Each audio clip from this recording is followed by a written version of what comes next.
O sea, ingresamos con el San José del Barco del año 1857 y salimos con los jóvenes de hoy, con los descendientes. Bienvenido a Sempre Avanti. Seguimos recorriendo la Argentina buscando historia de inmigrantes italianos. Hoy estamos en un museo que tiene mucho de la inmigración italiana en esta región.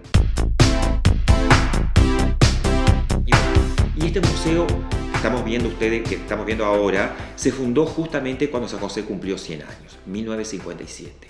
Comenzó primero en esta parte de la casa histórica, la casa esta es del año 1885. Comenzó acá, en ese periodo o en ese año de los festejos del centenario, se formó una comisión llamada museo, que tenía la función de caminar o de recorrer a caballo, en sulkis, los campos y pedir a las familias de descendientes algún objeto traído por el abuelo que podría prestarlo para exhibirlo. Luego, esa gente decidió donarlo y así el museo se inicia. Y así siguieron llegando y siguen llegando hasta el día de hoy objetos. Siempre hay en la casa algo que perteneció al abuelo traído, a la abuela guardado, o que fueron usados acá a través del tiempo, ¿no es cierto? No todo lo que van a ver acá fue traído, mucho sí, pero otro fue usado, fue utilizado. Y lo bueno o esa carga familiar, emotiva que tiene cada pieza que se exhibe acá es que absolutamente todo fue usado. Todo fue usado. En el campo, en las carneadas, en el dormitorio, en la cocina, en el patio, cuando araban, para vestirse, para la fiesta, para misa. Todo fue utilizado y donado por las familias que hasta el día de hoy siguen trayendo algún u otro objeto. Entonces el museo se inicia en esta casa acá, del año 1885, y con el pasar del tiempo y las donaciones de los objetos ya quedó chica. Entonces se hizo un pabellón más grande atrás, que es lo que van a poder ver ustedes, que si bien no estaba como está ahora, porque también ha sufrido muy buenos cambios, ¿no es cierto? Pero era, hasta hace 25 años, era un museo estático, ¿no es cierto? Todo dividido en boxes, sala suiza, sala cocina, sala de música, de armas, era un museo estático. Entonces, con el devenir del tiempo, nosotros ganamos un proyecto a la Fundación YPF, año 98, por el cual que con ese dinero y otros aportes de fundaciones nacionales e internacionales pudimos hacer un gran cambio. Y es el museo que ustedes ven ahora, ¿no es cierto? Con ese ingreso al barco, con ese sonido, exactamente, que como que ese sonido o esa representación de la proa del barco o de un barco, lo que hace que el público, el visitante, se introduzca en la historia misma, pasa a ser un inmigrante más, con ese sonido de los pájaros, del agua, de los teros, como que estuvieran encima de uno.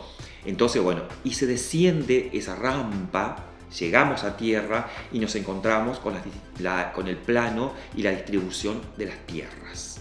El plano del año 1860-61, el contrato de colonización, el mojón tan típico para poder delimitar las tierras, un mojón de madera, que es lo que abundaba acá, con las iniciales de la familia, tradicional, típico.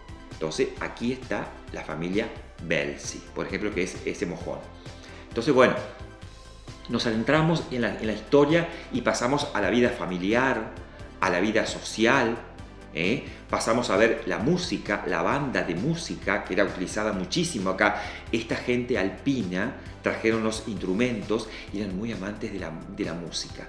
Y aquí también había música cuando había una fecha patria, después de una siembra, de una cosecha, que la cosecha era buena, festejaban. En las kermeses, en las escuelas de campo, había música. Los vecinos se reunían para el 14 de julio, aniversario de la Revolución Francesa. Entonaban la Marseillaise, cantaban en la plaza y tomaban el vino caliente, que es un vino tradicional que lo seguimos haciendo hasta el día de hoy acá. El tradicional vino caliente de los abuelos, algo típico. Ellos también eran muy amantes del vino, como lo son ahora también, ¿no es cierto? Venía una zona de mucho cultivo de la vid, los vinos franceses, los vinos suizos, los vinos italianos. esa costumbre siguió y se sigue hoy. Menos cultivos de vid, pero sí se sigue tomando vino, como todos. Así que bueno, y nos adentramos más en la historia y nos ubicamos dentro del museo, la representación de una casa. Dentro del museo, de las salas, hay una casa, con los sectores. La parte cocina, donde podemos observar la cocina a leña traída desde Suiza. Podemos ver los moldes para hacer velas, los moldes para hacer buñuelos también, las ollas, las máquinas para hacer chorizo en las típicas carneadas, otra de las costumbres que todavía se sigue haciendo acá, carnear, para tener chorizo, para tener el queso de cerdo o el queso de chancho, como se llama, los chicharrones, para comerlos con el pan, también se sigue haciendo. También las máquinas para poder fabricar manteca, las mantequeras. Entonces, bueno, y así nos adentramos también en la vida familiar. Por ejemplo, en los bordados, que las damas hacían muy bien, que las señoras, porque aparte las mujeres, como eran de rústicas, en el sentido de que cultivaban la tierra a la par del hombre, araban, ordeñaban, cosechaban, hacían manteca y el pan, y también finamente bordaban, porque toda la ropa la hacían ellos. Ellas, mujeres. Esa mujer que generalmente estuvo olvidada, mujer olvidada. Siempre digo eso. Yo soy de recorrer mucho las tumbas, porque las familias que piden datos de familia, me voy al cementerio a buscar tumbas. Y las viejas tumbas dice, por ejemplo, aquí yace María F. de Michelud. ¿Quién es F? ¿Quién es F? ¿Por qué F? Y no Follonier. Todas así. Las viejas tumbas son todas así. No podemos buscar a veces los datos, o podemos encontrar el dato de quién era ella a través de un acta de defunción del marido. Si no, es F. Y nada más. Pero esas mujeres son las que hicieron la patria chica. Las que estuvieron a la par del hombre y criaron los hijos y lloraron también ocultamente, porque esa mujer no se quería venir a veces, ¿no es cierto? Cuando las familias partieron acá, hay una de las cartas que dice, allá en Francia, dice que el hombre llegó y le dijo, nos vamos a América. Entonces ella no se quería venir, pero obedeció. Entonces la carta dice, cuando nos embarcamos en la carreta o en el carro que salía del pueblo para ir al puerto, dice, las familias salían a decirle adiós. Entonces ella dice, no quise girar mi cabeza, dice, para no verlo, dice. Entonces, derecho, se vino. Entonces esa mujer sufrió, esa mujer que dejó a su madre, a sus hermanos, esa mujer que dejó a su madre, cuya madre les entregó a cada hijo un mechón de pelo, porque no se podía venir, porque esa madre decidió descansar junto con sus padres en los cementerios allá. Entonces, la historia de la mujer en la inmigración o el rol que tuvo fue muy fuerte, fue desconocido, oculto, en silencio, pero fue fuerte, muy fuerte. Estamos aquí gracias a ellas, mujeres también. Así que bueno, seguimos recorriendo el museo y vemos, por ejemplo, un sector dedicado a la parte del médico, ¿no es cierto? Más que del médico, de la botica o del boticario, como se llamaba antes, porque antes el boticario era no solamente que vendía, sino que fabricaba los medicamentos también. Y aquí podemos ver algunas piezas, algunos objetos traídos por ese primer médico, el doctor Bastián, que hablamos hoy.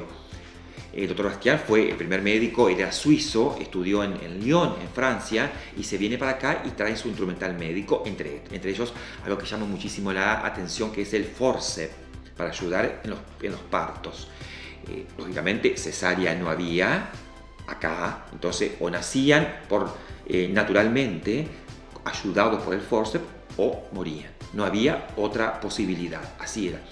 Por eso también si uno recorre las actas, incluso yo descubrí, no lo sabía sinceramente, descubrí hace pocos años que en los cementerios, cuando en la que realmente estaban sepultados en tierra, cuando hay como un cerco metálico, es un niño, es un párvulo, y hay muchos. muchos niños nacidos que morían, nacidos muertos que morían al poquito tiempo. La atención médica nacían en los campos, atendidos por parteras, atendidos por una vecina. Entonces, ese tipo de cosas pasó también. Así que bueno, entonces el doctor Bastián con su instrumental médico, y también algo muy curioso que van a poder ver ahí, ya un poco más adentrado en el tiempo, principios del siglo pasado, algo que llama muchísimo, que la estética estuvo presente siempre en las mujeres. Si bien no había cirugía estética, pero algo similar había, que era un corrector de narices deformes. Es un instrumento metálico que se ubica, ¿no es cierto?, en la nariz, con unas tuerquitas que se ajusta, entonces teóricamente arreglaba la nariz. Bueno, no sé. Tampoco no creo que se use por la calle eso porque no quedaba estéticamente bien. Pero bueno, está eso ahí que es muy curioso también, sí. Y bueno, y nos seguimos adentrando y vemos el sector de la producción, del trabajo en el campo, del trabajo del lechero, el carro lechero también. El carro lechero o el lechero era uno de los oficios que aquí en San José hasta no hace muchos años se hizo. La gente del campo ordeñaba y repartía la leche en las casas. Pasaba, ¿no es cierto?, golpeaba y ya salía la señora con el frasco y el hombre volcaba la leche ahí. Todavía hay gente que ordeña, bueno, y se consume esa leche también. La producción, dijimos entonces, el arado. Ese arado que fue traído de Suiza, tenemos un arado que fue traído de Suiza y que aquí se le buscó la forma de la horqueta de un árbol para incrustarlo y poder arar. Un arado muy rústico, arado de montaña. No se olviden, no eran planos los suelos allá. Entonces, bueno, así que era un arado rústico. También vemos la producción de huevos. Tenemos también los envases para poder transportar los huevos. No se olviden que aquí el 2 de julio se conmemora a nivel nacional el Día de la Avicultura. ¿Por qué? Por la fundación de San José. Las primeras gallinas, los primeros huevos llegaron acá envueltos o también en sal. Y luego los pollitos nacieron acá, ¿no es cierto? ¿Sí? También los primeros huevos también vinieron de allá, envueltos en sal. Qué dato también, curioso. Exactamente. Entonces, bueno, y la producción, bueno, dijimos entonces el vino también. Tenemos el sector del vino. Como hablamos hoy, los inmigrantes, muchos trajeron sus plantas, ¿no es cierto? Algunas se secaron en el transcurso del viaje, otras no. Pero también Urquiza les dio plantas de vides, porque Urquiza también tenía plantaciones de uva allá, pero ellos tenían la cultura del vino. Entonces también plantaron vides, también hicieron prácticamente en todas las casas, hacían vino para consumo propio. Con respecto a este tema, hay una historia de la inmigración y respecto al vino que no fue muy buena. A principios del siglo pasado hubo una veda por la cual toda esta región se le fue prohibida el cultivo de la vid y la fabricación de vino. Porque existía la ley de los monocultivos, ¿no es cierto?, donde la región de Cuyo producía el vino y su economía giraba en torno al vino. Las otras provincias que hacían vino como que le quitaban, digamos, esa posibilidad de venderse acá. Entonces, esa ley nacional drástica, triste, vinieron y destruyeron todo lo que es las plantas, las máquinas para hacer vino, los toneles, se quemaron, se destruyó todo. Las máquinas que ven acá, ustedes, acá, fueron escondidas debajo de las parvas de trigo o en los sótanos y se salvaron. Y hoy podemos verlas. Esa ley estuvo mucho tiempo vigente hasta la década del 90, presidencia del doctor Menem.